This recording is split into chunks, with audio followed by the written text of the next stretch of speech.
téléspectateurs de Sahel TV, bonsoir et merci de rejoindre à nous. Tout de suite, les titres à la une. Plus de 50 km de route bitumée dans certaines mouratas de la capitale. Le chantier a été lancé ce lundi par le président de la République.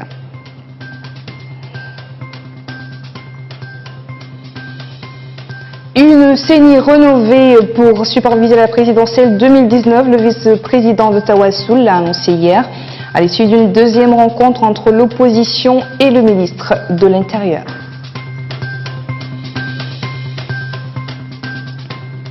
L'Alliance 8.7 fait son bilan. Elle organise un atelier à Nouakchott pour l'évaluation de ses activités.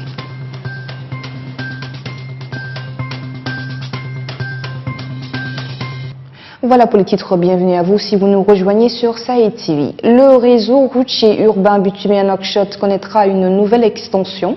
Le coup d'envoi des travaux de construction a été donné par le président Mohamed Ould Abdelaziz. Plus de 50 km de routes seront construites ou réhabilitées pour un coût global de 700 millions d'oublias. C'est récidivé. Le président de la République, Mohamed Ould Abdelaziz, est venu superviser les travaux de réalisation de la voirie urbaine de Nouakchott. Ce sont plusieurs routes principales et secondaires qui sont concernées par ce projet.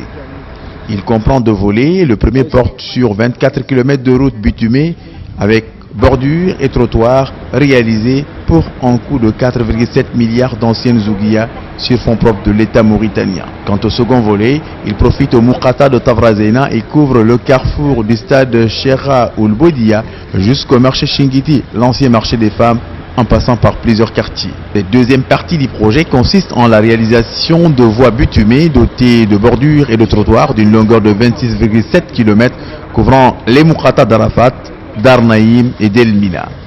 Son coût s'élève à 2,7 milliards d'anciennes ouguias. Le ministère de l'Équipement et des Transports est le maître d'ouvrage du projet. La maîtrise d'ouvrage déléguée est assurée par la SNIM à travers la TTM, alors que le contrôle de la qualité est confié au Laboratoire national des travaux publics. Mohamed Ould Abdelaziz s'est informé largement sur le déroulement des travaux et sur ses retombées dans l'amélioration du cadre de vie des populations, notamment en termes de décongestionnement de la mobilité sur fond d'un environnement urbain. Le gouvernement a accepté de former une nouvelle structure électorale, ou du moins permis d'entrer des partis politiques de l'opposition dans la composition de la CENI, de manière à assurer la transparence et à mener les élections de manière convenable pour toutes les parties. C'est ce qu'a déclaré le vice-président de Tawassoul, cité par le site adrar.info. Salek Ould Sidi Mahmoud sortait d'une rencontre qui a réuni hier le ministre de l'Intérieur et des représentants de l'opposition dite radicale. Il a ajouté que la réunion a permis de constater la volonté des autorités actuelles à prendre les nouvelles mesures pour assurer la transparence et le déroulement équitable des élections prochaines.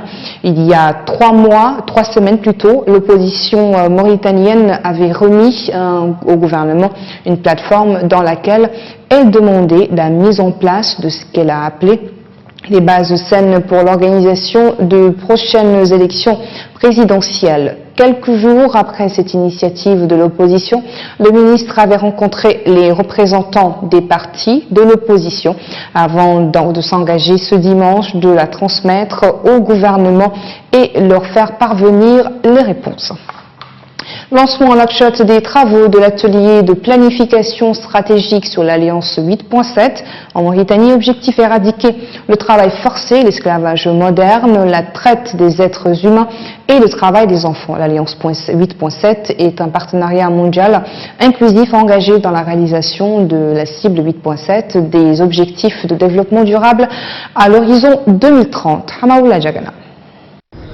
Lancée en 2016, l'Alliance 8.7 compte plus de 200 partenaires dont des pays, des organisations internationales et régionales, des organisations de travail, d'employeurs et des représentants du secteur privé, la société civile, mais aussi des institutions de recherche.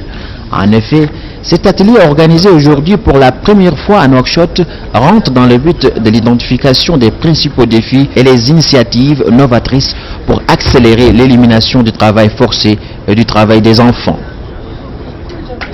Alors, les objectifs de ce partenariat, c'est un partenariat mondial c'est accélérer l'action contre le travail des enfants, le travail forcé, l'esclavage moderne et la traite des êtres humains. Donc vraiment les formes d'exploitation les plus abusives qui limitent un pays à se développer en fait. Donc l'idée c'est de développer des nouvelles formes de collaboration, de financement innovatif, d'engager le secteur privé et la société civile et évidemment aussi les travailleurs et les employeurs. 4 groupes d'action structurent les activités de l'Alliance dans les domaines suivants: État de droit et gouvernance, chaîne d'approvisionnement, migration, conflits et cadre humanitaire. La Mauritanie est le 3e pays à mettre en place un atelier de planification stratégique, ce qui lui confère une grande responsabilité selon le Bureau international du travail BIT. Avec le cadre de partenariat pour le développement durable pour la période 2018 à 2022, notre pays s'est engagé sur les objectifs de développement durable ODD dans les contextes des priorités nationales et régionales du G5 Sahel. Cette alliance est relative au 8e des objectifs du développement durable. La Mauritanie fait partie des 15 pays avant-gardistes dans l'alliance 8.7 qui vise à éradiquer les travaux forcés et l'esclavage moderne. Selon les statistiques de l'Alliance en 2016, plus de 40 millions de personnes de toutes les régions du monde étaient victimes de l'esclavage moderne. Près de 152 millions d'enfants âgés de 5 à 17 ans étaient en train de travailler dans le monde. Plus de 36 millions d'enfants âgés de 5 à 14 ans sont complètement exclus du système éducatif. L'actualité dans la sous-région d'Algérie, plus précisément, de centaines de jeunes ont défilé hier soir en Algérie pour protester contre la candidature du président Abdelaziz Bouteflika à la présidentielle du 18 avril. Malgré les promesses faites par ce dernier d'écourter son mandat, des jeunes ont décidé de poursuivre la mobilisation la nuit venue après l'annonce du dépôt au Conseil constitutionnel de la candidature d'Abdelaziz Bouteflika. Un appel à la grève générale a été lancé une nouvelle fois par les jeunes contestataires. Les promesses du président lues à la télévision par son directeur de campagne n'ont pas convaincu. Bouteflika s'est engagé, s'il était élu pour un 5e mandat, à organiser une présidentielle anticipée à laquelle il ne se présentera pas et à organiser une conférence nationale indépendante. Les autorités tchadiennes veulent sécuriser leur zone frontalière avec la Libye. Elles ont décidé plutôt sa fermeture pure et simple pour lutter contre l'incursion des mouvements rebelles, mais aussi les bandes armées qui se livrent au trafic illicite en tout genre. Hamaoula Jagana. Le Tchad a décidé hier la fermeture de ses frontières avec la Libye, un mois après l'entrée sur son territoire d'un convoi de rebelles en provenance du sud libyen. La région de Kori-Bogodi, dans le nord-est du pays qui a connu ces derniers mois des affrontements entre l'armée et des travailleurs des mines, est devenue un carrefour pour les membres des bandes armées, les terroristes et les rebelles. Cette région riche en or est située dans une zone montagneuse à la limite de la frontière tchado-libyenne et accueille bon nombre de Tchadiens et étrangers. Le ministre tchadien de la Sécurité a annoncé que tous ceux qui se trouveront dans cette région seront considérés comme des terroristes. Il a ordonné le désarmement des populations sur place et l'interdiction de la prospection aurifère. Déjà en 2017, le Tchad avait décidé la fermeture de sa frontière longue de 1400 km avec la Libye pour la rouvrir partiellement quelques mois après. Le nord tchadien est fortement lié au sud libyen, d'où transitent la majorité des produits alimentaires. Cette région saharienne aride, peu habitée, abrite des groupes tchadiens rebelles qui mènent de temps à autre des opérations de guérilla.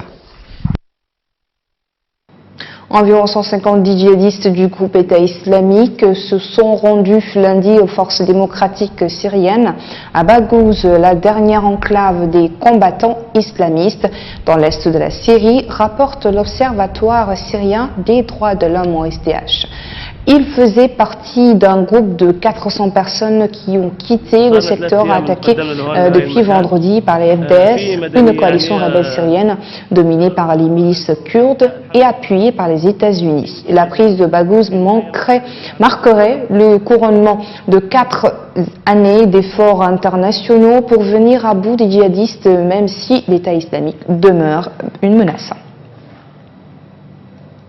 Un programme d'ingénierie civile destiné à mieux préserver les catacombes de 2000 ans contre la montée des eaux souterraines qui menacent ce site archéologique touristique a été inauguré dimanche à Alexandrie par les autorités égyptiennes. Les travaux de ce projet de modernisation réalisé avec l'aide de l'Agence des États-Unis pour le développement international, USAID, avaient débuté en novembre 2017 pour équiper le site de 6 pompes de drainage utilisées du 1er au 4e siècle après Jésus-Christ sous l'Empire romain. Les catacombes de Kom el-Shokafa ont été découvertes en 1900 et sont considérées comme les plus célèbres et les plus importantes d'Alexandrie. Voilà qui met fin à ce journal. Merci à vous de votre attention. Le rappel des titres. Plus de 50 km de routes bitumées dans certaines mouratas de la capitale. Le chantier a été lancé ce lundi par le président de la République.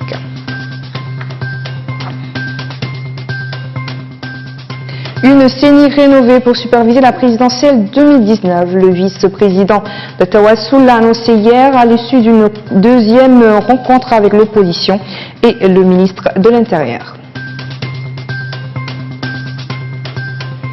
L'Alliance 8.7 fait son bilan. Elle organise un atelier à Nouakchott pour l'évaluation de ses activités.